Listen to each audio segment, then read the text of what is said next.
Mbote na ba Congolais, mbote na ba na monde entier, tango ekoki, tan na biso, ndenge Saint Thomas toujours alobaka ke soko monité kondimate, ndenge boza ko mona ngaya wana za présentement na Baki, base Kitona, ezaka na Mwanda, na province ya Congo central, place oyo lelo toye kotala est-ce que mbela ya mokonzi eyokanaki te vraiment déjà na sima kaka ndenge eza kopesa image eza komonana ke vraiment mbela eyokani po ozomona ba oyo nyonso bomoni bakati mikokoli ezali bao bandimi basopa makila bazala sous les drapeaux mpona kodefendre territoire na biso mpona kodefendre mboka na biso boyeba ke mokonzi ya mboka toza na ye awa kala mingi te bokomona ma va bomona ye tolobela pena makambo ya Baki awawa nalingaki nanu d'entrée du jeu botala arrivé nanu ya ye na cité ya Mwanda ndenge nini babita ya Mwanda bayambi ye communion ezali makasi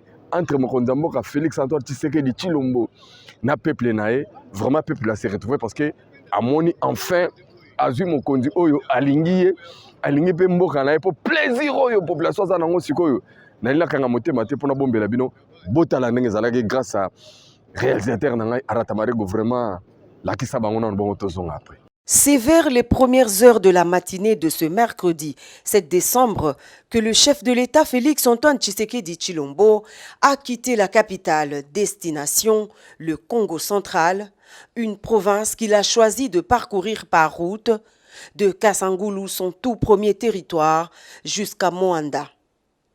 Toute une journée passée sur ce sentier battu de cette province, une route longue de près de 600 km pour une durée estimée à plus ou moins 10 heures de route. La nationale numéro 1, qui depuis un temps subit sa cure de jouvence à travers une réhabilitation exécutée de manière sectorielle, occasion pour le président de la République de jauger le niveau de fluidité du trafic dans cette partie de la République, source considérable des recettes de l'État et de desserte des denrées de première nécessité pour la capitale, car comme d'aucuns l'ignorent, la province du Congo central est le grenier qui nourrit la ville capitale en produits vivriers. Des entretiens signalés au niveau de Matadi avec le gouverneur Guy Bandou, qu'entouraient quelques notables de la ville, mais aussi les cadres et agents administratifs du gouvernorat. Après Matadi, cap vers la ville portuaire de Boma, où l'autorité suprême est passée sous les regards spectaculaires de la population riveraine. C'est à 18h35 heure locale que le cortège présidentiel a fait son entrée dans la cité côtière de Mwanda, le chef de l'État, revenu ici pour la deuxième fois après la pose de la première pierre de construction du port en eau profonde de Banana. Plusieurs activités sont annoncées ici à Mwanda.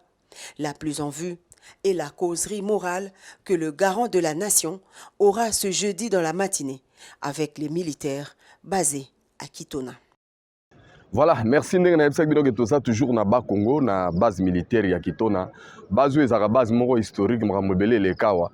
Et na remercier bino ebelene bomoni nanu accueil chaleureux très chaleureux ya mokonzi ya mboka na kati ya mona me kala mingi de lisusu bozomone sikoyo ndenge azwa ko passer ba troupe en revue kotala ba nouveau recrues ko encourager bango ko bebela bango aloba ya motivation parce que mboka musu ezate ezali kaka mboka na biso oyo et ekoki jamais kozala même 2 cm ezala na maboka monguna ngana profiter na même occasion pour remercier sous mon konzi ya mboka Félix Antoine Tshisekedi Tshilombo faci béton mikolo na ba béton fois 1 million ngamoko ça n'engage que moi bi pona nini pour la première fois Paul Kagame ayoki mal à l'aise na vie na mona muto ayoka mal à l'aise boite po lelo nali ko ba télé le moko très important bande ko ba rolanda ngai partout ba congolais na monde boza l'assurer boza la espoir parce que bozo jusqu'au président wa ko kanina munene mboka na biso et nali na marteler le moko zali très important de konanga congolais bolingo ya kongo na ya ba congolais na yango likolo nango kubanga kate ba oyo nyoso ba bangaka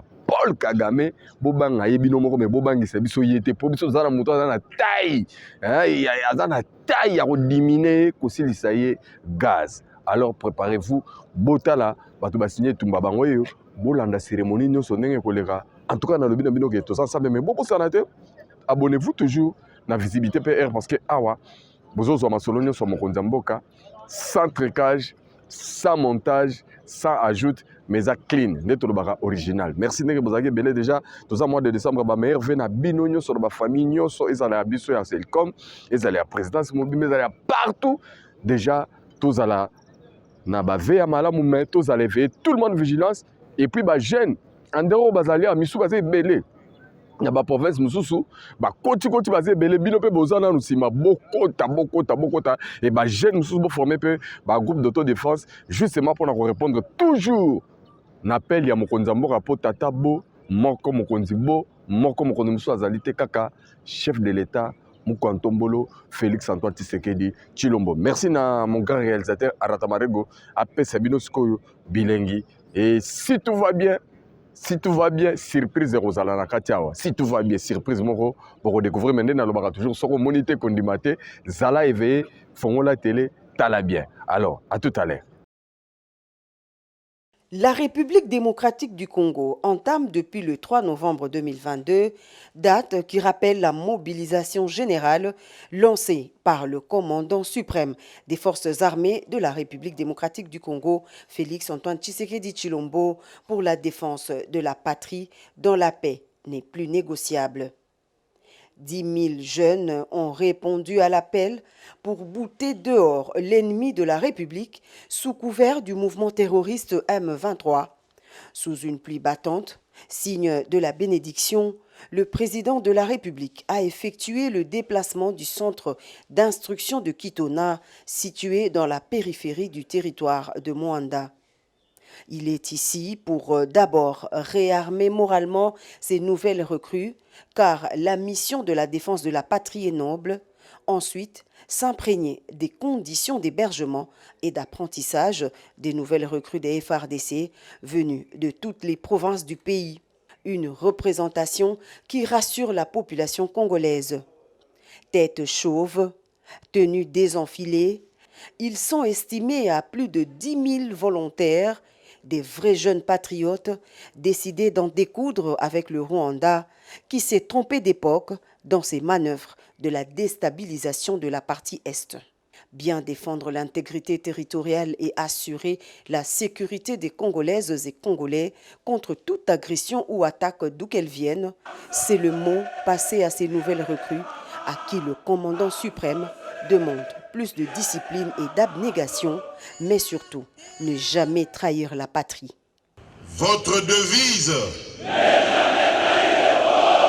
Le chef de l'État Félix Antoine Tshisekedi Tshilombo a rassuré les différentes unités de sa totale disponibilité à prendre en charge tous les problèmes liés au vécu quotidien des soldats ainsi que ceux de leurs dépendants.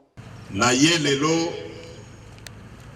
kota na bino bamapinga na biso ya kala na pe ba oyo bakoti sika o babengi na lopoto ba recrue pona kotonda bino botondi ya maemanso bozali kosala pona ekolo na biso Congo pe na ekoyebisa bino ke mosala o bozali kosala ezali mosala ya motuya mingi esengeli biso bakonzi ya mboka tozala na attention makasi na maemanso matali mosala na bino pe mabota na bino.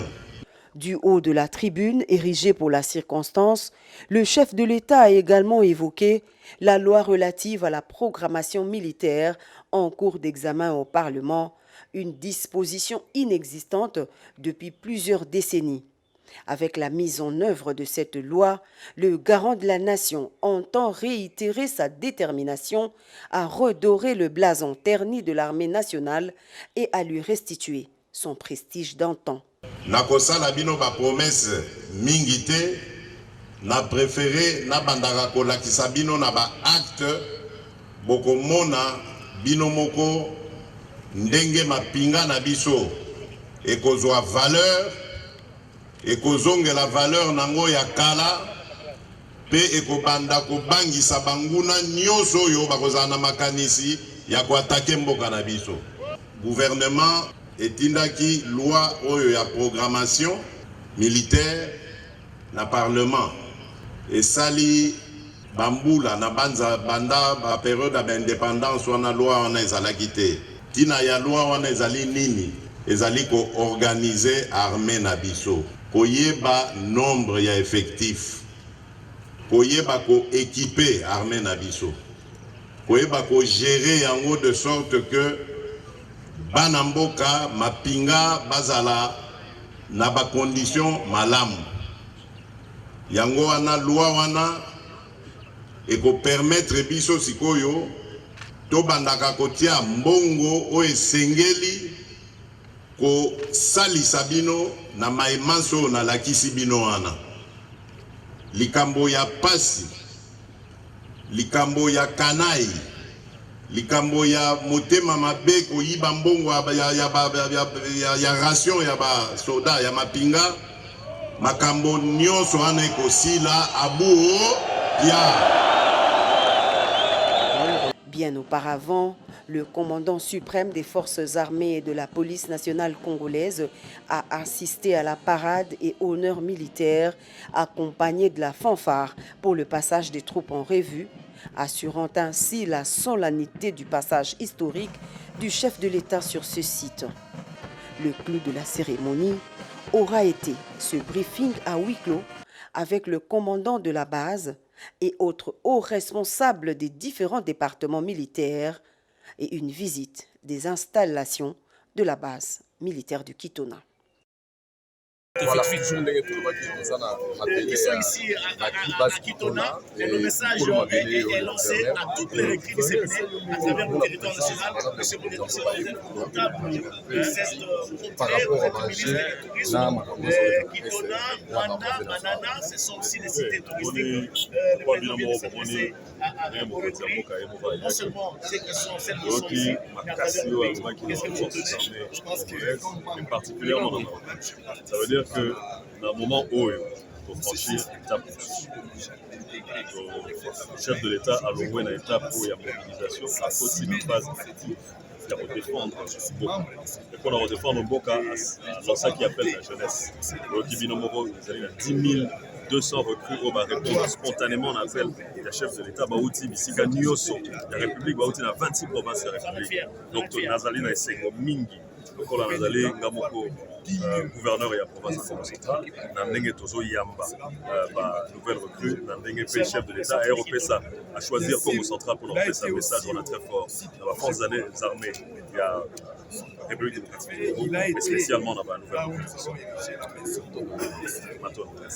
Soro moniteur on dit matin mikolo tu es un système ya sika visibilité PR. Désormais on est place masolo nyonso ya mokonzi ya mboka na cabinet na mobimba.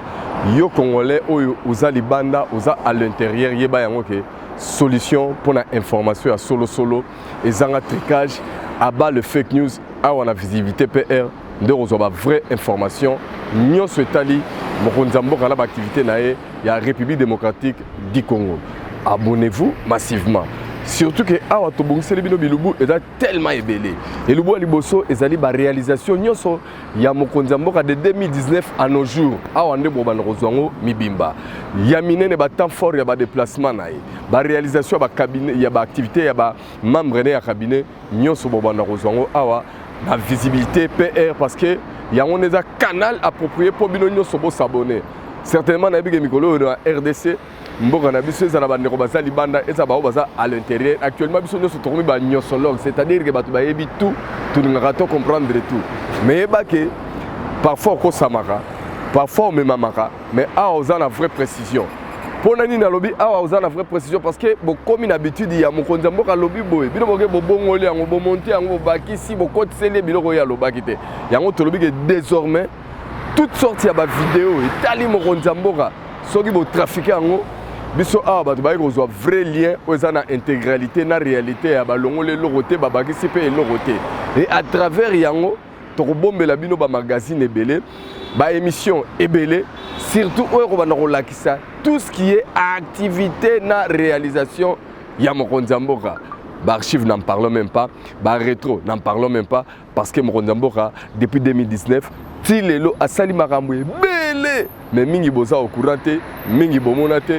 Voilà pourquoi toponela gibino visibilité PR awa nde place makambo nyonso emonanaka yango nalobaka na ngai bandakalake soko omoni te kondima te me mingi bomona ya mabe nango bososola te awa sikoyo omoni ondimi mpe ososole voilà quoi merci.